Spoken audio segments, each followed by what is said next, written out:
Kelompok Houthi Yaman mengganas di Laut Merah selama 24 jam pada Minggu 6 Juli dan Senin 7 Juli 2025.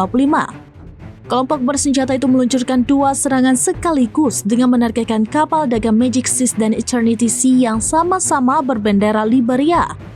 Dilaporkan kelompok Houthi Yaman tidak hanya menyerang dan menenggelamkan kapal kargo Eternity Sea di Laut Merah pada Senin 7 Juli, Houthi diduga juga menangkap 7 awak kapal yang tengah menyelamatkan diri menyebur ke laut saat kejadian berlangsung. Diketahui para awak itu terombang-ambing lebih dari 24 jam di Laut Merah sebelum diselamatkan.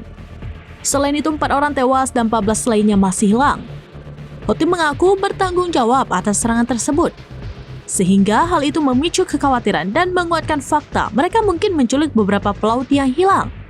Sementara itu, menurut juru bicara militer Houthi Yahya Saree, kelompok Houthi memang berupaya menyelamatkan para awak kapal yang tenggelam. Houthi memberikan mereka perawatan medis dan mengangkut mereka ke lokasi yang aman. Sebagai informasi, kelompok itu menyerang Eternity Sea saat kapal tersebut tengah menuju Eilat. Serangan itu dilancarkan menggunakan kapal nirawak dan 6 rudal jelajah serta balistik mematikan.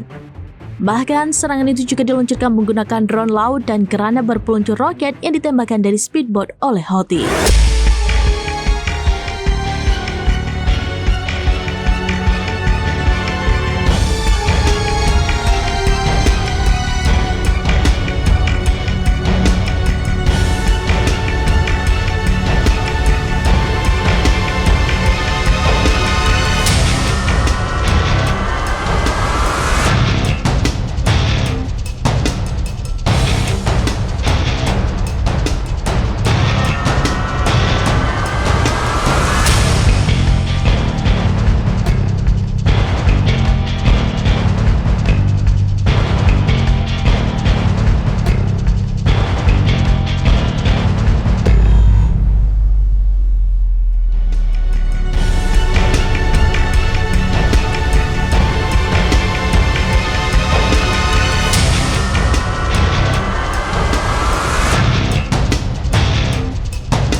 Download Tribun X sekarang, menghadirkan lokal menjadi Indonesia.